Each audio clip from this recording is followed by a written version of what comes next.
You know who made it.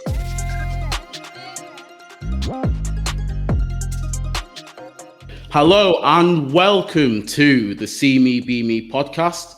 Today we are joined by a very special guest, Yasmin Ben Salmi, who is an international speaker, teen advocate, aspiring surgeon, author, and publisher, all at the age of 16. So, welcome to the podcast, Yasmin. Thank you so much for having me. So, Yasmin, can you just start off by just telling us a bit about yourself and how you got started? Okay, so hi everyone, my name's Yasmin. Thank you so much for having me on your podcast. So my journey kind of started back when I was in school. I had a really horrid bullying experience, which kind of took a toll on my confidence and my social life. So I guess you can imagine being a young teenager at the time, and when you've lost your confidence, you never really just want to interact with other people. So when that happened, my mum saw the change in the way I behaved, the way I didn't usually speak to people. Yeah. So we went to personal development events as a family to kind of strengthen ourselves in different ways. So I remember the first time I went, and it's just a room full of adults, and you're the only children in the room. But I guess when you kind of learn how to develop yourself in a personal way, it kind of helped me to build up my confidence and for me to do what I'm doing today. I've written books, spoken on stage, and just kind of learning to, I guess, be better along the process. That's what I'm trying to do. You mentioned that your mum being like the role model to help you with in terms of your development. Who, as well as your mum, who are some of your other role models that helped you to be who you are today? Well, I say I'm a bit biased. I think all my siblings. Yeah. I think we're in very diverse industries. Like my brother's in finance, Trishawn, my older sister's in cultural connectivity. She works with the government. And my younger brother, Amir, he's into affirmations. And my other brother, Paolo, he's into engineering and all of these other things. And especially my mum being like, I guess, the person who kind of makes us try to find our real self. So I think everybody in the family kind of inspires me in different ways. How did your experience with the Association of Plastic Surgeons and let's say the British Association of Plastic Surgeons, how did that influence your career path? Oh, so I guess everything goes back to my mother. She does amazing things to kind of saturate me within the industry before I'm actually in it. So she found a load of organizations that I'm a fellow of. So the ASGBI, which is the Associations of Surgeons in Great Britain and Ireland. And I'm also a fellow of the Blacks Surgeons of Great Britain and Ireland as well. So in that, we kind of attend conferences to learn more about surgery and different advancements within the industry. There's a really great platform that they've put on there as well to do with incision, where you can actually take courses to do with medicine. So you can take an actual course and you can pass and get a certificate at the end of it. So it's amazing. Yeah, that sounds great. You've said, so with the Black surgeons that you're surrounded with, and then you mentioned as well earlier about your family, you've had no shortage of incredible role models, both in the industry that you're interested in and showing you what's possible in all the other industries that your families are in. And like what this podcast is all about is making sure that there are role models from all backgrounds, that there's more of a platform for them. How important do you think it has been to have role models that you can relate to throughout your life, like in terms of choosing your career path? Well, I think it's very, very important for anybody to have a role model. Like even if it's just like a really mundane thing, even if it's just to learn a new recipe or something, having a role model who's already been through it and already done it, it's so key, especially for young people. Because I guess as a young person, you kind of just want to do everything by yourself and you want to test things out. But when you have a role model, they've done things and they've experienced other things as well. So they're able to give you like the backstory of things that you should do, things that went wrong for them, so that you can kind of feel like you've done it as well. So you know mistakes that you shouldn't make and what you should do. So having role models is essential for anybody. Now, Yasmin, what I wanted to ask is more of a personal question from your career path, but can you describe a significant challenge you faced in your work and how you were able to overcome it? Oh, okay. So a lot of the time, I guess challenges that I face within the career that I'm in with my family as well, it's one, being too young, and to do with my career, like in becoming a surgeon, is it as well? Oh, okay. So I recently had an interview with a lady called Dr. Liz Iridian, and she was telling me as a woman in surgery or just in medicine as a whole, it's quite a tough job since it's quite often dominated by males. So I think one of the things that she gave me as advice is to just keep pursuing it. Because if you know why you're doing it, you know what you're doing it for, you won't let anything stand in your way. And I guess I kind of use that as a backbone whenever I think, well, I can't really do this. And challenges that I face alongside that is just being too young. When I first started my public speaking and writing books and everything, everybody was like, but why are you writing this too? Why are you writing this at this age? You know, you've got all of your life ahead of you to write a book. And I think one of my youngest brothers, Amir, he's wrote his book at 3 years old and published at 4. And Wow. everybody was, oh my goodness, that's so amazing. And I think one of the things that a lot of people doubt is how are don't you have a social life? Don't you have friends? I think they kind of doubt, a book doesn't take hours upon end just to write. You don't just sit there in one sitting and write a book. So I guess that's one of the challenges that I face with being too young, but also, break down barriers. You know what? You just brought up what I wanted to bring up into my next question, really. So, because you mentioned you had to go through a lot of adversity with, an industry mainly dominated by males, and then you've had also the issues with like age and whatnot. So, could you just go into detail for us? Like, what strategies do you use to combat these sorts of biases, and how do you promote like inclusivity in your field? Okay, so I'm trying to do more work around the area that I want to go into, so reconstructive plastic surgery. But Yeah. one of the things, coming back to the lady that I interviewed, is that, if you know what you want to do and why you're doing it, you'll go ahead and do it anyways. So one way to combat it is to kind of share as much information as possible that I know within that field. So as I said before, I wanted to become a reconstructive plastic surgeon. We're actually friends with a lady who heads the medical division in Cambridge, and she allowed me to write a white paper on that. So in that white paper, I kind of described the advantages and disadvantages of reconstructive plastic surgery. So kind of doing things early, and also right now in my college, I'm writing an EPQ on genomic medicine and how if we can manipulate genes, can we really solve rare diseases? So I think being able to combat such things, it's not as hard as it seems. You just kind of have to believe and kind of go through it. Because a lot of the time I've had so much ideas and not gone through it because you kind of overthink. So I think that's how I'm kind of combating, but I want to do a bit more on that. You mentioned doing an EPQ, and I think this is something that a lot of young people won't be aware is available to them, but it is like an amazing way to try your hand at like doing some research for the first time. Could you tell for our listeners a little bit about what an EPQ is and why it's an amazing thing to do? Yes, so an EPQ is an extended project qualification, and it's basically equivalent to a dissertation that you do in university. So it's quite similar to the white paper I did. So the only difference is that you do it within your college. So my EPQ is on genomic medicine and how, well, I'll give you the title. It's Beyond the Double Helix, Can We Really Manipulate Genes to Cure Rare Diseases? Wow. And despite that being an area that I haven't really researched in, I thought I'd take a challenge to kind of, challenge myself within these couple of months to kind of write about something and also learn. So with the reconstructive white paper that I did as well, I knew a little bit about reconstructive plastic surgery, but, delving deeper and, finding out facts that you never knew is always really good. So an EPQ is amazing for anybody looking to go into an area, for example, like arts. You can do a presentation, you can do a dissertation, you can do a project where you can present like something that you've made, that you've discovered within that specific field. But I decided to do a dissertation since I like typing and writing. So yeah, if you have something that you're interested in, please do an EPQ as well. And what advice would you have for people starting a research project about something that they, like you said, something that they want to delve into further, but they don't have loads of info about? Like, how do you start? Okay, so how I started, well, since I'm doing it with my college, I have like weekly lessons that I have to do, whether it's research, whether it's learning more about the subject, or, where you do like spider diagrams to kind of delve deeper into the actual subject. So around mine, I was originally doing it around just genomic medicine and not gene manipulation.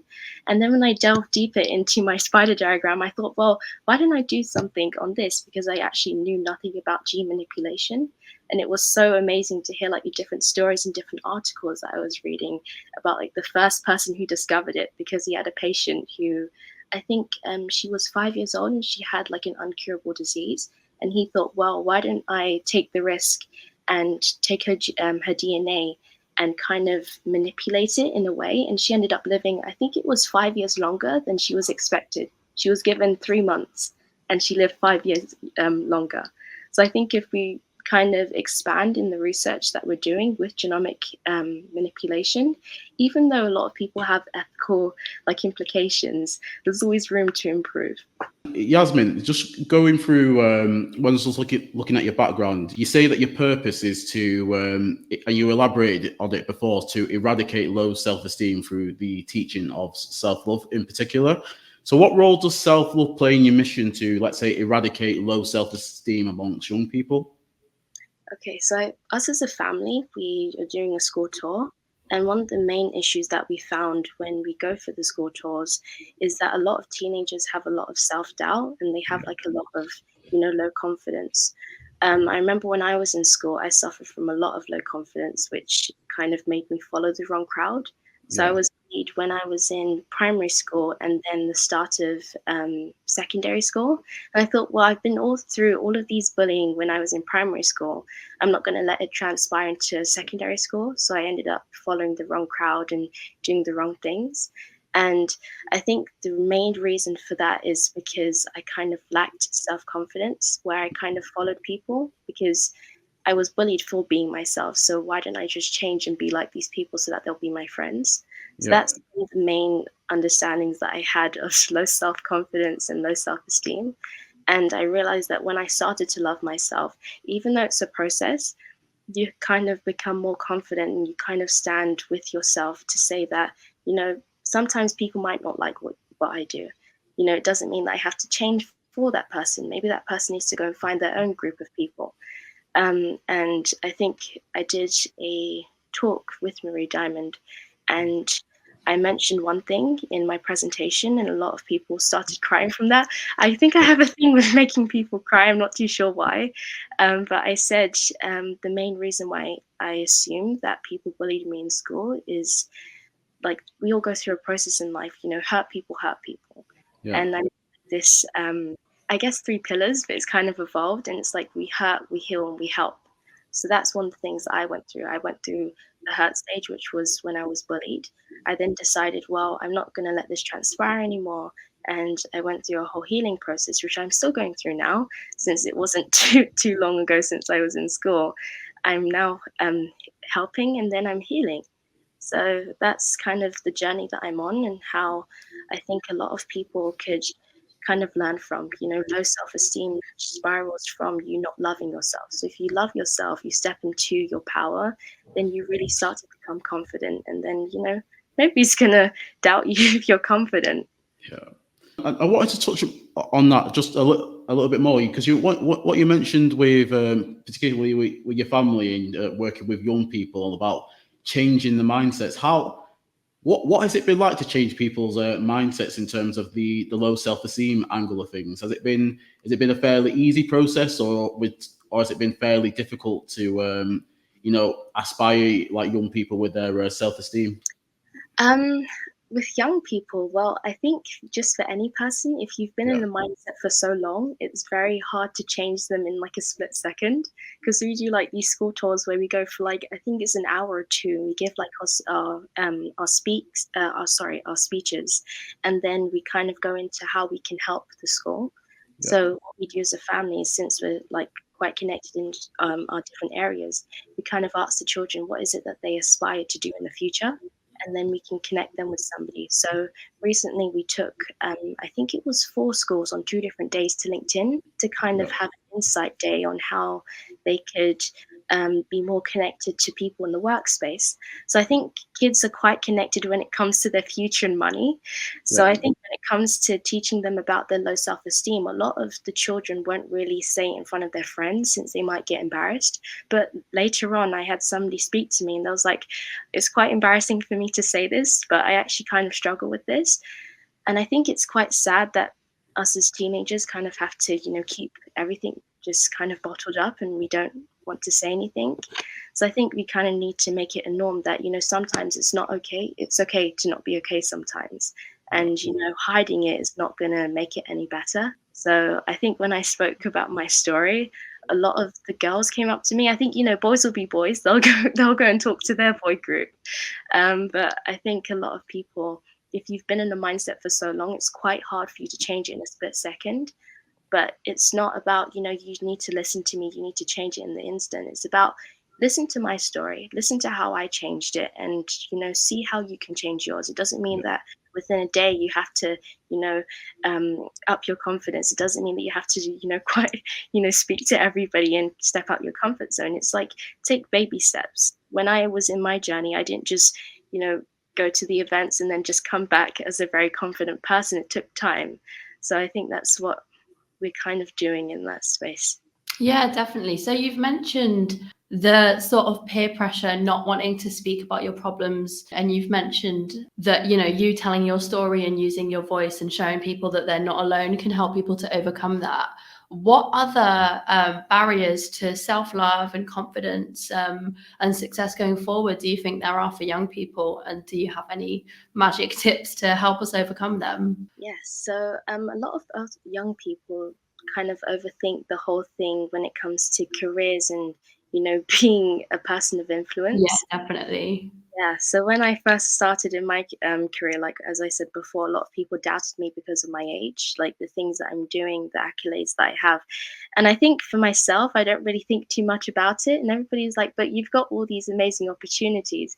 It's not that I'm taking it for granted. When you've been in the space for such a long time, you kind of just get used to the things and everything that you're doing. So I think within young people, there was, I think, a boy that we met when we was at LinkedIn. He really loved cars. And he was talking to my brother about things that he could do with cars. So he was like, he's not a very confident person, and like he wouldn't really step outside his comfort zone. And my brother was like, well, it doesn't mean that you have to go out in the street and just talk to people about cars all day. It's as easy as, we have social media at our fingertips now. We can literally create a video, we can gain thousands of followers and start making money from that. So I think my brother gave him the idea, Paolo, because he's a very outspoken guy. He's a very confident person. So he would just go around the room and just speak. So he was like, well, you can just create a TikTok account talking about cars. Maybe you've learned this new fact about a car. So I think for children now, we kind of underestimate the opportunities that we have rather than the opportunities that maybe our parents or the generation before had. We kind of make a lot of excuses. Well, maybe I can't do this now. Maybe I'll start it tomorrow. Yes, being a teenager is quite challenging in the world that we live in today, but kind of doubting yourself before you even start, it's what kind of makes people stop with their dreams. If you doubt yourself before you even start anything, how would you know the outcome? True, very true. Now, Yasmin, in terms of your own development, you're doing so many things, like you're author, speaker, advocate, aspiring surgeon. But how do you balance your time doing all these roles at such a young age? Oh gosh, we've been told so much times, like people thought that they had a busier schedule when they've looked at ours. Ours is jam packed. So, I think a lot of people think that I don't have any time at all. I actually quite have quite a lot of time. Kind of just have to organize it in bits where I'm able to do things. Have time for myself. As a family, we're very active. So me and my brothers go to the park quite often. So we do things. We're a normal family. It's just that, a lot of people might perceive it to be a bit different, but we have a lot of balance within our lives.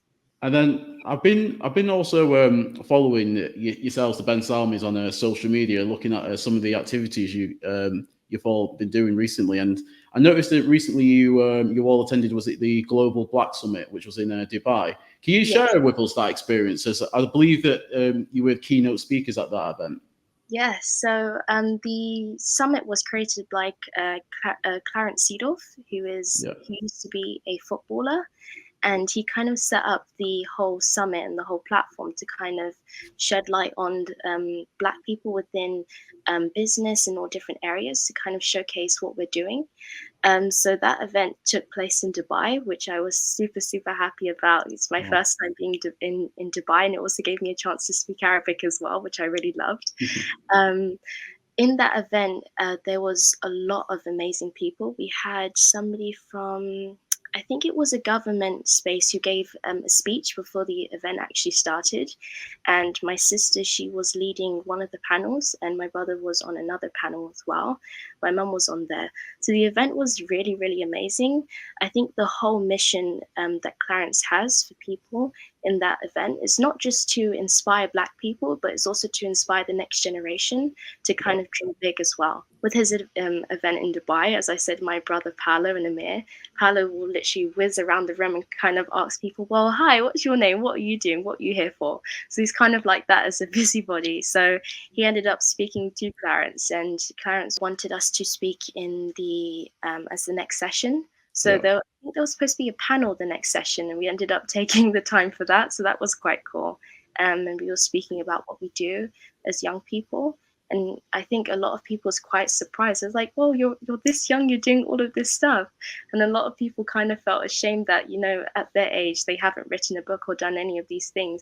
And we're like to people, but it's not too late to start. A lot of people doubt themselves a lot of the time. Hmm. So that was a really great experience. And then we recently attended an event in Amsterdam as well, Nice. also his event. And it was him and a couple of with All-Star Legends and versus the Ajax Legends, which is like an Amsterdam team, Yeah. and they like a football match. So that was it was an amazing experience. Now, one of the things that I found really inspiring when speaking, with yourself or in a past podcast when we spoke to Sabrina and Lashai as well, is that you've all spoken about the importance of, let's say, like a positive mindset. So, in terms of a positive mindset, how do you stay motivated and maintain a positive mindset even despite the challenges that you face? Oh, well, I think being around a family that's very, I guess, saturated in being the best that you could be. I think if you ever have a moment where you doubt yourself, there's always going to be five other people that's going to tell you otherwise.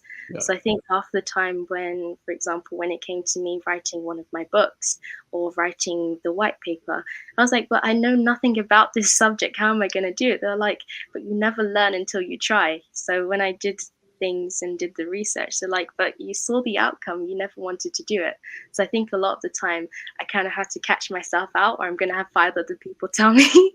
But it's quite amazing. You're in a house full of people in all different industries, very young, but know exactly what they want to do. So I think it's a very cool space.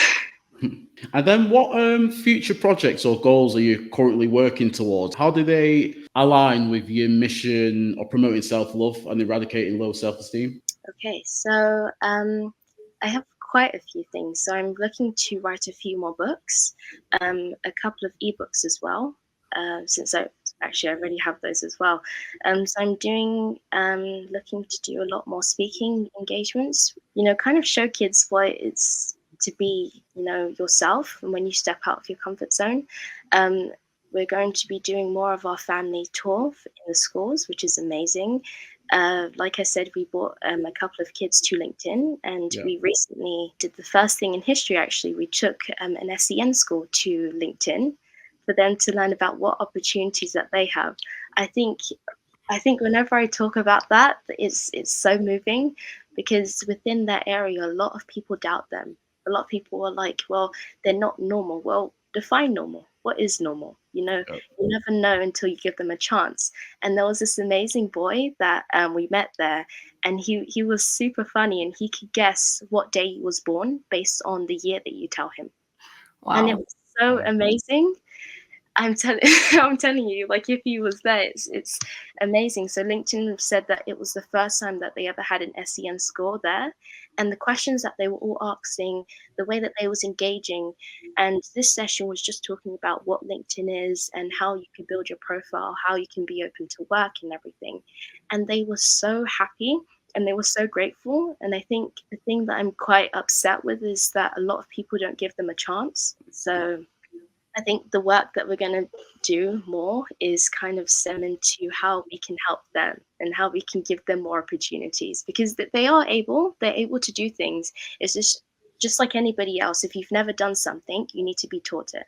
So that's one of the things that I'm super happy to be doing. Absolutely. Yeah, definitely. I mean, you've literally just touched on this, but I was thinking about how, like, your mum's worked so hard to make sure that you and all your siblings know all the opportunities that are available to you, that you take them, that if you're thinking about writing a book, you just write the book. If you want to speak, you just go and speak. And you've achieved some incredible stuff with her support. And you've touched on it with taking these schools to LinkedIn.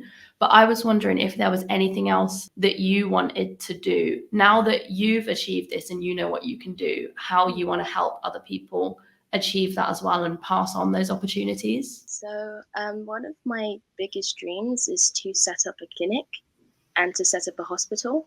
So I've always been interested in the healthcare, as you can probably tell, but also looking into creating some schools in some less impoverished backgrounds in different countries, because I realize that a lot of the people that we work with, there's a shortage of schools in certain countries, or there's a lack of education for some females. I realize that I think it's in the work that Malala is doing as well, where she created a foundation to help young girls, because as a woman in some countries, you're not able to receive education because it seems a waste of time or a waste of education. So I think one of my dreams is to kind of set up a school. I think my mum's already done one. Set up a school, Harris Invictus. So I think I want to delve more into that area of creating a school and creating a hospital and clinics in different countries to kind of show children what you're able to do. And also one of my biggest dreams within that is to actually let children be on the inside of that operation, so that they can actually be the ones, I guess, not benefiting, but kind of in the background as well. So like if you have like a clinic, they can be like people who operate in the clinic. You know, you can be at the reception. You know, you'll be able to see what it's like to kind of be on the inside. So I think a lot of the time we see people and they say, well, they want to do all this amazing stuff, and kind of most of the time it's kind of just for show. So a lot of the children don't just benefit from it. It's kind of like, oh, well, I'm going to use this to kind of promote myself in a way. So I think what I want to do is to show children that sometimes you actually have genuine people who want to help you in life. So that's what I want to do. You know who made it. And so now what we want to do, Yasmin, we just want to move on to the fun part of our podcast, which is the free bonus question. So just going into the first bonus question from our free. So if you could pick any superpower at all, what would that superpower be? Oh, okay, that's a good one. I think time travel I'd pick. Time travel. I don't think we've ever had time travel before. That's a new I one. don't Yeah. Yeah, time How travel. come? It's a quite biased thing, because I think I would have loved to go back to the time when I was being bullied and losing my confidence, to kind of see who I'd become in the future if I kind of believed in myself.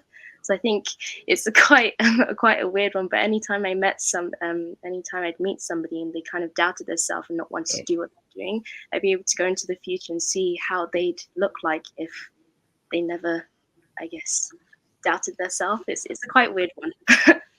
Well, that's amazing. Now, Yasmin, second question. If you could throw a dinner party and you could invite 3 guests, it could be celebrities or people in your own personal life, who would those 3 guests be? I'd say I've never actually had that question before. That's quite a thought-provoking one. I think of somebody that I look up to. I have a contact at the Royal Surgeons museum in London. So I think I'd invite her down. So Dawn, Malala, she's amazing and what she's Yeah, that's doing. a good one. And who else would I pick? Yara Shahidid. Oh, it's interesting. That's an interesting three. That's a unique one as Very well. So. Yeah. The ideas that are going to be thrown around that table. What food would you put on for the dinner party? Oh, I can cook very, very well. I cook a mixture of Korean, Arab, and Chinese food. Wow. Yeah, and a bit of spicy food, African food as well. Oh, brilliant! Wow. Good spread. Fusion there. Many talents you've got there, Yasmin. Many talents. And then just final question of a free bonus question. So, what character from a movie, book, or show do you relate to the most, and why? Oh, and I'm going to make it slightly harder. It can't be someone from one of your books. Oh, okay. Thank you. I'd say Winnie the Pooh. Winnie the Pooh. Oh, Yeah. I love it. Yeah. Oh, When I was younger, a little bit like that. and why would you say Winnie the Pooh? Because I guess in front of people he's quite funny and energetic. Yeah. And then when he's kind of by himself, he's kind of quiet. So I guess that kind of relates to when I was younger. Yeah, Winnie the Pooh. Oh, brilliant. Just the final part of the podcast after the bonus questions. This is the part of the podcast where we basically pass it over to the guests to plug away. So if people want to follow you on your journey, or do you have what are the links to your social media accounts, or do you have a website that people can follow you on? The floor's now yours. Okay, thank you so much for this amazing podcast. I loved all of your questions. So you can find me on Instagram at author Yasmin Ben Salmi. On TikTok, although I don't really use it as much, on Yasmin Ben Salmi as well. And my LinkedIn is Yasmin Ben Salmi. And we have a family website called lifeaccordingtolashea.com. Brilliant. Well, that's all we've got time for. I hope you enjoyed this podcast as much as we did. And until next time, everyone, take care. Thank you.